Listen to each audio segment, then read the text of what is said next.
बच्चों, आज की हमारी कहानी का शीर्षक है पौधों की जड़ें। एक बार की बात है।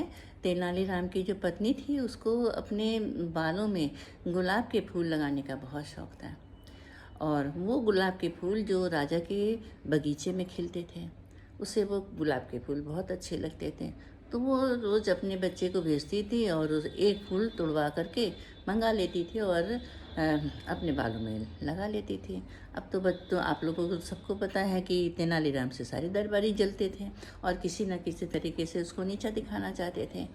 तो जब उनको ये मौका मिला तो उन्होंने सब लोगों ने मिल कर के एक योजना बनाई कि हम तेनालीराम के लड़के को पकड़ करके और राजा के सामने पेश करेंगे। तब चोर के रूप में राजा के सामने वो आएगा, तब तेनालीराम की हालत देखेंगे तो बहुत मज़ा आएगा, बहुत मज़ा आएगा। तो अब उन लोगों ने योजना बनाई और महाराज को भी कई बार बोला कि महाराज, आपके बगीचे से चोरी होती है गुलाब के फूल की। और वो चोर और कोई नहीं है, तेनालीराम का पुत्र आता है और रोज़ फूल चुरा के लेके जाता है, गुलाब के फूल महाराज। तो जब महाराज ने सुना तो उन्होंने गुस्सा किया और कहा कि मेरे बगीचे से चोरी, ये कैसे हो सकता है। आज सारे सैनिकों को लगा दो और चोर का पता लगाओ, चोर को पकड़वाओ, चाहे कोई भी हो। वो चोर को सामने आएगा तो उसको हम दंड देंगे। तो अब सारे दरबारी तो बहुत खुश हो गए कि अब तो चोर चोर पकड़ा जाएगा और दरबार में पेश होगा और फिर तेनालीराम की थू थू होएगी।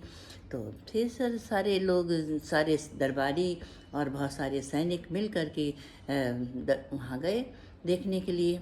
और उस सैनिकों ने पूरा बगीचा घेर लिया कि वो कहीं से भाग ना पाए बच्चा।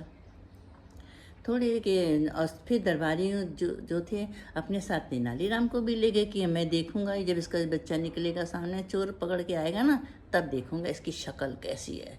फिर तेनालीराम को पकड़ के ले गए और जब बाद में पूछते जाते थे, अरे भाई तेनालीराम, जब तुम्हारा बच्चा पकड़ा जाएगा तो तुम्हें कैसा लगेगा। तो तेनालीराम ने कहा, फिर उसको एक युक्ति सूझी, उसने जोर से कहा, तुम क्या समझती हो कि मेरा बच्चा अपना जवाब खुद नहीं दे सकता? वो अपना जवाब खुद देगा। और वो तो अपनी माता के लिए, पौधे की दवाइयों के लिए पौधे की जड़ें लेने आया है, गुलाब के फूल लेने नहीं आया है। तो वो खुद अपना जवाब अपने आप से दे देगा। मुझे बताने की ज़रूरत ही नहीं है, क्या करना है क्या नहीं करना है। वो खुद अपने आप से समझदार है। जब अपनी माँ के लिए वो पौधों की जड़ें लेने आया है तो गुलाब के फूल उसके पास कहाँ से होंगे। वो इतनी तेज तेज से बोला कि बगीचे में जो बच्चा फूल तोड़ रहा था उसने वो सारी बातें सुन ली। और वो भाई विद्वान पुत्र का विद्वान का बेटा था, तो वो भी बहुत विद्वान था। उसने समझ लिया कि आज कुछ गड़बड़ है और वो समझ गया। उसने सारे फूल जो थैले में इकट्ठे किए थे उसने नीचे फेंक दिए और कुछ पौधों की जड़ें उसमें डाल दी। जब सैनिक लोग उस बच्चे को पकड़ के लाए और राजा के सामने उसको पेश किया गया, तो राजा ने कहा कि दिखाओ, कहाँ है तुम्हारे थैले में फूल, कहाँ है, दिखाओ। तो जब उसने थैला पलट दिया और तो उसके अंदर फूल तो निकले नहीं, क्योंकि उसने उस तेनालीराम की सारी बातें सुन ली थी।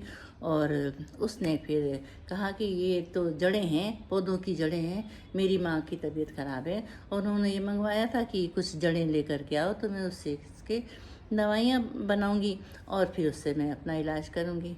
तो महाराज जी, ये तो कुछ जड़ें लेने आया था, मैं इसके लिए मैं माफ़ी चाहता हूँ, मैं तो फूल लेने तो आया ही नहीं था।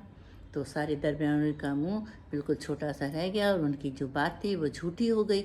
और तेनालीराम ने अपनी चतुराई से इतनी ऊंची आवाज़ में बोला कि बच्चे को सतर्क कर दिया। और बच्चा भी बुद्धिमान था और उसने पिता की बात को और समय की नज़ाकत को समझा और वो वहाँ पर राजा के सामने जब पेश हुआ तो उसकी सच्चाई सामने आ गई। और इस प्रकार से तेनालीराम का सिर नहीं झुका। धन्यवाद।